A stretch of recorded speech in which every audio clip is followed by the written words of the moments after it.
Bharatiya Janata Party leader Samrat Chaudhary took oath as Bihar Chief Minister on Wednesday. Chaudhary arrived at the governor's residence, Bihar Lok Bhavan, earlier in the morning to be sworn in as Chief Minister, succeeding Nitish Kumar, who had served as leader of a state for over a decade before deciding to go to the Rajya Sabha.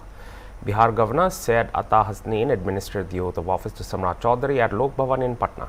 He becomes the first Bharatiya Janata Party Chief Minister of Bihar following the resignation of Nitish Kumar. The 57-year-old has big shoes to fill as he is set to succeed Nitish Kumar, who was sworn in as CM for a record 10th time in 2025 after the NDA registered a landmark victory in the assembly elections. His elevation marks the end of an era dominated by Nitish Kumar's Shashan and the beginning of a new chapter for the NDA in Bihar. Chaudhary's rise to power is notable given his humble beginnings in politics. He started his career in the 1990s with the Rashtriya Janata Dal and later joined the BJP in 2018. Born in 1968, Samrat Chaudhary comes from a family deeply rooted in politics. His father Shakuni Chaudhary was a six-time MLA from the Tarapur constituency. His mother Parvati Devi won the same seat in 1998 for the now defunct Samta Party. Before BJP and JDU renewed their alliance in 2024, Chaudhary was the sharpest critic of Nitish Kumar. In 2022, he had publicly declared he would not remove his saffron turban, popularly known as Muretha in Bihar, until Nitish Kumar was removed from power. He was appointed as the BJP state president in 2023 and later became the deputy chief minister of Bihar in 2024. After NDA successfully defended its rule in the 2025 assembly election, speculations about Nitish Kumar's move away from the state politics grew stronger and stronger. Samrat Chaudhary, with his strong hold within the OBC community, combined with his aggressive political style, was always in the fray to succeed the CM. Chaudhary's appointment is seen as a strategic move to strengthen the party's outreach among OBC communities, particularly the Koeri Kushwaha group. On Wednesday, Janata Dal United leaders Vijayendra Prasad Yadav and Vijay Kumar Chaudhary also took oath as his deputies. मैं सम्राट चौधरी ईश्वर की शपथ लेता हूं कि मैं विधि द्वारा स्थापित भारत के संविधान के प्रति सच्ची श्रद्धा और निष्ठा रखूंगा। मैं भारत की प्रभुता और अखंडता अक्षुण्ण रखूंगा। मैं बिहार राज्य के मुख्यमंत्री के रूप में अपने कर्तव्यों का श्रद्धापूर्वक और शुद्ध अंतःकरण से निर्वहन करूंगा तथा मैं भय या पक्षपात अनुराग या द्वेष के बिना सभी प्रकार के लोगों के प्रति संविधान और विधि के अनुसार न्याय करूंगा।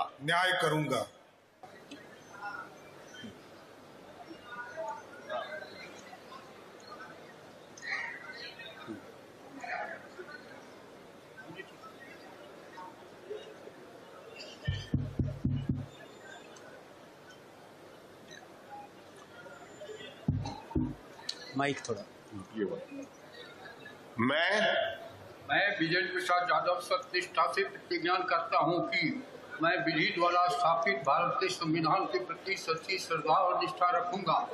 मैं भारत के प्रभुता और अखंडता अक्षुण्ण रखूंगा। मैं बिहार राज्य के मंत्री के रूप में अपने कर्तव्यों का श्रद्धापूर्वक और शुद्ध अंतःकरण से निर्वहन करूंगा तथा मैं भय या पक्षपात अनुराग या द्वेष के बिना सभी प्रकार के लोगों के प्रति संविधान और विधि के अनुसार न्याय करूंगा। Oath of secrecy.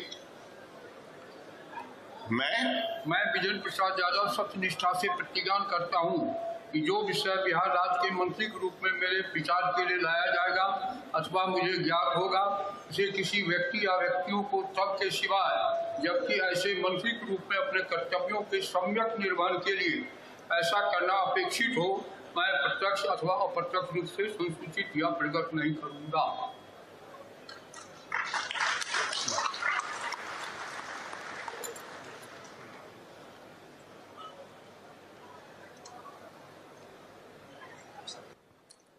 मैं विजय कुमार चौधरी ईश्वर की शपथ लेता हूं कि मैं विधि द्वारा स्थापित भारत के संविधान के प्रति सच्ची श्रद्धा और निष्ठा रखूंगा। मैं भारत की प्रभुता और अखंडता अक्षुण्ण रखूंगा। मैं बिहार राज्य के मंत्री के रूप में अपने कर्तव्यों का श्रद्धापूर्वक और शुद्ध अंतःकरण से निर्वहन करूंगा तथा मैं भय या पक्षपात, अनुराग या द्वेष के बिना सभी प्रकार के लोगों के प्रति संविधान एवं विधि के अनुसार न्याय करूंगा। Oath of secrecy. Oath of secrecy. मैं विजय कुमार चौधरी ईश्वर की शपथ लेता हूं कि जो विषय बिहार राज्य के मंत्री के रूप में मेरे विचार के लिए लाया जाएगा अथवा मुझे ज्ञात होगा, उसे किसी व्यक्ति या व्यक्तियों को तब के सिवाय जबकि ऐसे मंत्री के रूप में अपने कर्तव्यों के सम्यक निर्वहन के लिए ऐसा करना अपेक्षित हो, मैं प्रत्यक्ष अथवा अप्रत्यक्ष रूप से संसूचित या प्रकट नहीं करूंगा।